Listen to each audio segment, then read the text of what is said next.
hukum wanita solat berjamaah di masjid. Hukum wanita keluar solat berjamaah di masjid, apakah hukum? Kata Imamun Nawawi rahimahullah, seorang tokoh besar dalam fiqh Syafi'i, ulama hadis, ulama akhlak, dia kata apa? Dan dengan hadis ini, hadis Aisyah ini, kan wanita keluar daripada masjid dengan kelubung dia tu orang tak kenal lagi. Mana hadis ini menunjukkan bahawa wanita itu solat di mana? Solat di masjid. Solat di masjid. Hadis ini menunjukkan harus bagi segala wanita itu hadir sembahyang berjamaah di masjid. Tuan-tuan tandalah hadis yang pertama yang kita nak bincang, hadis ini, hadis Aisyah yang menceritakan tentang Nabi solat subuh di Ghalas, kemudian wanita keluar daripada masjid, orang tak kenal lagi dia. Itu hadis yang pertama. Saya tambah lagi tuan-tuan supaya kemas. Hadis yang diriwayat oleh Abdullah bin Umar radhiyallahu anhu, dia kata, aku dengar Rasulullah sallallahu alaihi wasallam bersabda. Aku dengar Rasulullah bersabda, "Iza sta'zanukum nisa'ukum ilal masajidi fa'zanu lahunna." Apabila isteri ataupun wanita-wanita kamu minta izin pergi ke masjid, makalah kamu izin, bagi dia pergi masjid. Wa fi riwayatin, dalam riwayat lagi, la tamna'un nis.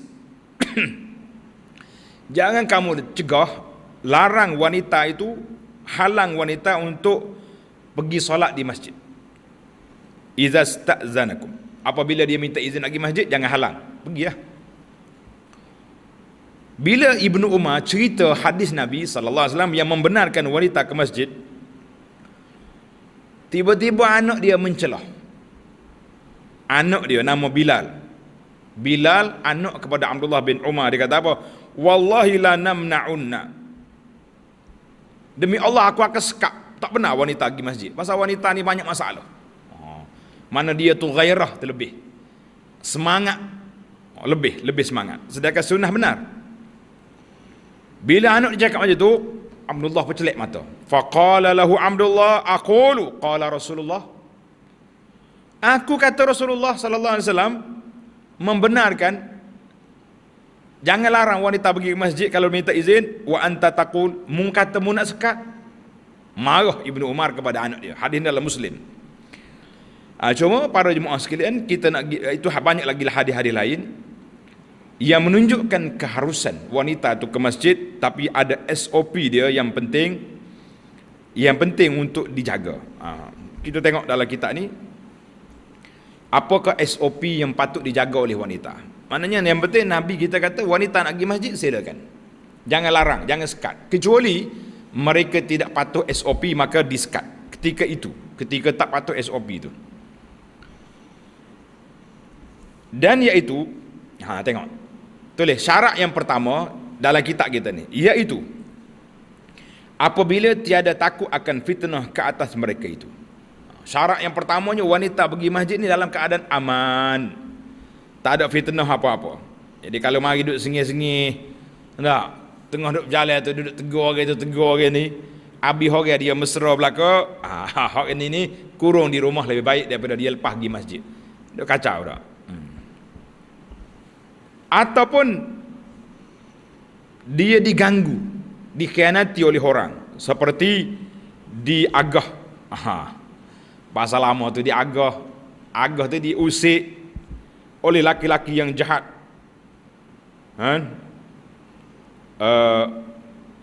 Yang jahat dan kutu-kutu jalanan.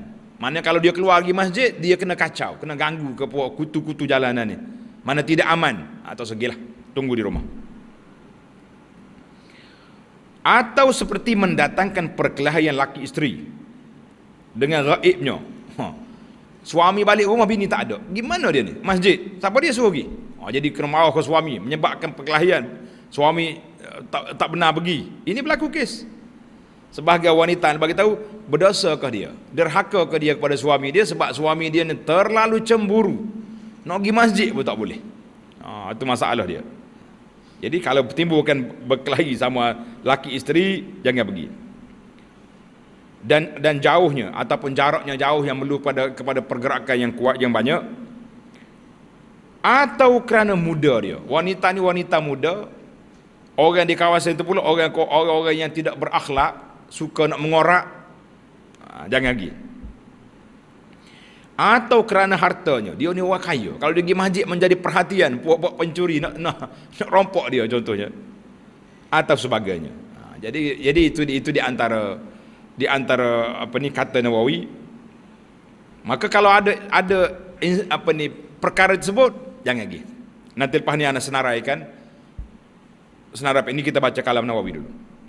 Dan harus mereka itu pergi ke masjid lagi jika tiada fitnah dengan sebab mereka itu, seperti bercampur gaul dengan laki-laki, bergaulan bebas dia panggil, atau mereka itu menggalakkan laki-laki, dia gigat jadi sebab laki-laki itu jadi gatal, jadi gelenyah, kata-kata jadi gelenyah habis tak boleh. Dan pada waktu itu tiada harus datang berjamaah. Waktu itu tak boleh kita berjamaah.